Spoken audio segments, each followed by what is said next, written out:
Class 12-এর ইতিহাস বিষয়ের সিলেবাসটা 4th সেমিস্টারের একটু আমরা দেখে নিই। এখানে মোট 4টে ইউনিট রয়েছে, ইউনিট 3, ইউনিট 4, ইউনিট 5, ইউনিট 6।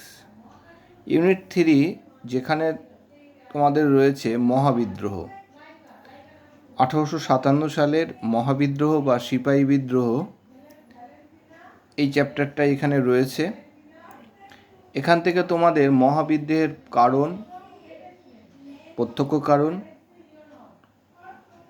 এবং মহাবিদ্রোহের নেতৃবৃন্দ, মহাবিদ্রোহের সুদূরপ্রসারী ফলাফল, বিভিন্ন জিনিসগুলো এখানে রয়েছে।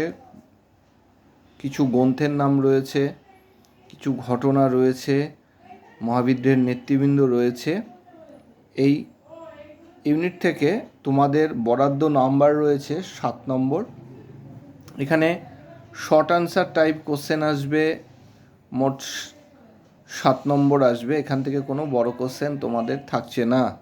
7 নম্বর এই ইউনিটটা থেকে তোমাদের করতে হবে। ইউনিট 4-এ যেটা রয়েছে সেটা খুবই গুরুত্বপূর্ণ এবং এই পার্টটা থেকে তোমাদের মোট নম্বর আসবে 19 নাম্বার।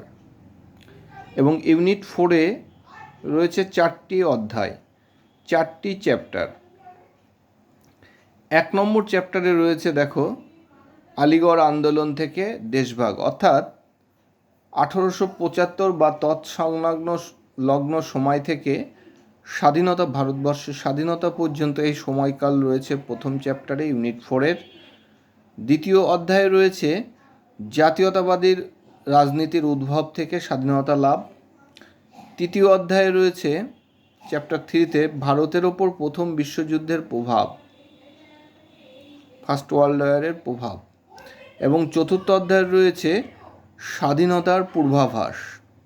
এবং এখান থেকে যে ইউনিট 4-এর 4টি অধ্যায় রয়েছে, এই অধ্যায় থেকে তোমাদের বড় কোশ্চেন 4টি থাকবে, একটি করতে হবে। এবং এখানে 8 নম্বরের একটি কোশ্চেন তোমাদের এই 4th সেমিস্টারে করতে হবে, 8 নম্বরের একটি। তাছাড়া এখান থেকে এই ইউনিট 4 থেকে শর্ট অ্যান্সার টাইপ আসবে 1 নম্বরের 3টে এবং 2 নম্বরের লেখা কোশ্চেন তোমাদের আসবে 4টে।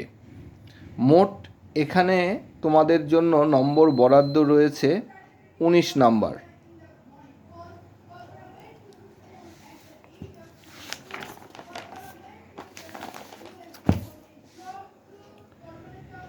এবার দেখো